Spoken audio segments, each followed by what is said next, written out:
პორტალს და გულისხმობ პროექტს, რომლითაც ბათუმის ისევე უნდა გადაწყილიყო, როგორც ცენტრალური ნაწილი გადაითხარა გერების გამო. ვერ მიხვდნენ, როდის დაიწყოთ, როგორ დაიწყოთ ხელის. ლამის იმის თემაზეც კი დარეკვა უნდა მოგვიძიოს რაღაცა ცენტრალური და რეგიონალური განვითარების მინისტრი, რომელმაც თქვა, რომ ჩვენ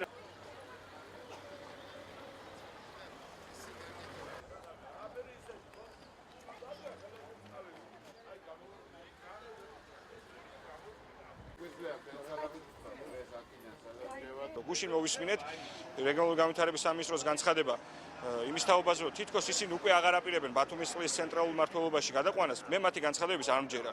ეს არის წინასაარჩევნო დაპირება, მხოლოდ და მხოლოდ ჩემი აზრით, რომელსაც ისინი ისევე როგორც სხვა ბევრ დაპირებას არ შეასრულებენ და არჩევნების შემდეგ ისევ შეესწებიან ბათუმის წყლის კომპანიის ცენტრალურ მმართველობაში გადატანას. კიდევ ერთხელ მინდა ახსნა, რას ნიშნავს ეს? ეს ნიშნავს იმას, რომ ისევე როგორც გიორგი ბრწყინვალის ქუჩას, ისევე როგორც სხვა ჭაობის ბევრ ქუჩას და ქალაქის იმ ნაწილს, სადაც არ არის კანალიზაციის და წყლის სისტემები მოწესრიგებული, ძალიან დიდი ხნის პერსპექტივით გადაიწევა მათი მოგვარების პერსპექტივა. დღეს ყველაზე დიდი ძიმე ტვირთი ამ მოსახლეობის ჩვენი უბნელების არის ძიმესუნი, ეს კანალიზაციის მოწესრიგება, წყალი, ძველი დავალიანება, რომელიც სართულია ახალი სისტემა წყლისა და სასწაულად ბრუნავს ეს მრიცხველები და უაზრო ციფრები გაიწერა. ჩვენ ვიყავით მოლაპარაკების რეჟიმში, მინისტრის მოადგილემ დაადასტურა, რომ ბათუმის წყლის კომპანია ისევ რჩება დამოუკიდებელი ორგანიზაცია, აქედან გამომდინარე ძალიან უნდა ნაციონალურ მოძრაობას რაიმე პროექტი ჩაგვივარდეს, რაიმე ისე არ გამოვიდეს, როგორც